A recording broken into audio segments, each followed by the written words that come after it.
صلی علی محمد آل محمد. زائرین، یہ مقام ہے جناب بہلول ابن عمیر تصریفی کا. ان کا زمانہ جو تھا وہ ہارون الرشید بادشاہ عباسی کے دور میں یہ موجود تھے اور محب اہل بیت تھے. جناب امیر المومنین علیہ الصلوۃ والسلام سے انتہائی عقیدت رکھتے تھے اور انتہائی دانا شخص تھے. لیکن دشمن سے بچنے کے لیے، دشمن کے شر سے بچنے کے لیے دیوانگی کا لبادہ اڑا ہوا تھا اور اس دیوانگی کے لبادے کے اندر ہی ذہانت کی بہت اعلیٰ مثالیں قائم کی. جیسے کہ مثال کے طور پہ بہلول جو تھے وہ جنت کے گھر مٹی کے بنا کے بیچا کرتے تھے اور گلیوں گلیوں میں علی حق کے نعرے لگاتے تھے اور بچوں کو اپنے ساتھ لگا لیتے تھے اور ان کو اس وقت کے لحاظ سے کوئی شیرنی، کوئی کھانے پینے کی چیزیں دے کے. حکومت وقت اس وجہ سے ان سے تنگ تھی، لیکن کیونکہ ظاہری طور پہ ایسا حلیہ اختیار کیا ہوا تھا جیسے کہ دیوانے، تو کچھ سزا بھی نہیں دی جا پاتی تھی اور حکومت ان سے بڑی تنگ تھی. ایک دن ہارون الرشید نے انہیں سرزنش کے لیے اپنے دربار میں طلب کیا. بہلول دربار میں گئے اور دیکھا کہ تخت پہ کوئی نہیں بیٹھا، یعنی ہارون الرشید نہیں بیٹھا ہوا، تو جا کے تخت پہ بیٹھ گئے.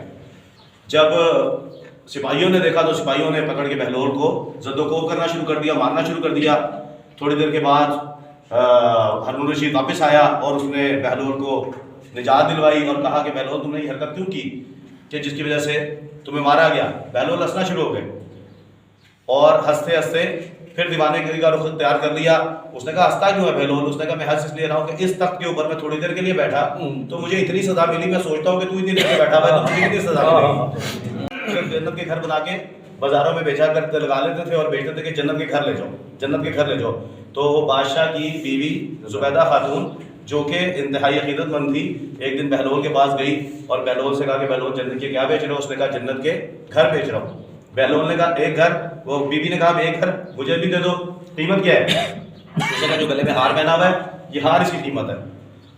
اس بیوی نے، زبیدہ خاتون نے وہ ہار دیا اور مٹی کی وہ ڈیلی اٹھا کے لے. اب جب گھر آئی شام کو، بادشاہ آیا جب گھر فارغ اپنے حکومت امور سلطنت سے فارغ ہو کے، اس نے کہا بیوی ہار نہیں نظر آ رہا. اس نے کہا یہ جنت کا گھر لے آئی، بہلول بیچ رہا تھا، ہار اس کو دے دیا. وہ بڑا غصے میں آیا اور اس نے کہا کہ یہ کون سا طریقہ کار ہے اور میں یہ جو ہے اس بات پہ وہ کافی اس نے یعنی اپنی بیوی کے ساتھ لڑائی جھگڑا کیا. رات کو سویا، خواب میں دیکھا کہ جنت میں گھوم رہا ہے. جنت میں گھومتے گھومتے جس گھر میں یا جس محل میں داخل ہونے کی کوشش کرے فرشتے ہنگامے باہر کی طرف، آخر ایک محل کے اندر پہنچا اور دیکھا کہ اس محل کے اوپر بڑا بڑا زبیدہ خاتون لکھا ہوا ہے.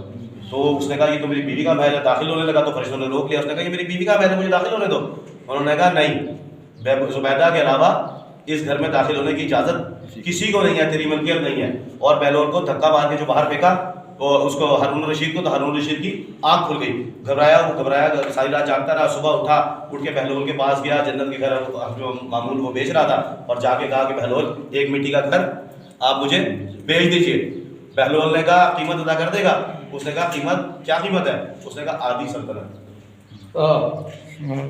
بہلول ہارون الرشید نے کہا بہلول تو نے زبیدہ کو ایک ہار کے بدلے دے دیا تھا، مجھ سے آدھی سلطنت؟ اس نے کہا اس نے بن دیکھے کا سودا کیا تھا، دیر کیا ہے تو تجھے یہ گھر اب میں آدھی سلطنت. اور وہی ہارون الرشید کیونکہ دشمن اہل بیت تھا اور وہ یہ سودا نہیں کر سکا اور وہ چلا گیا. تو بہلول بزرگ ترین ہستی تھے اور انتہائی محب آل محمد والے محمد تھے، اس لیے ان کا مزار آج بھی مرجع خلائق ہے اور ہم اسی لیے یہاں پہ حاضر دینے کے لیے، زیارت کرنے کے لیے اور فاتحہ پڑھنے کے لیے آیا. برائے خصوص محمد والے محمد بلندر صلوات. اللہم صلی علی محمد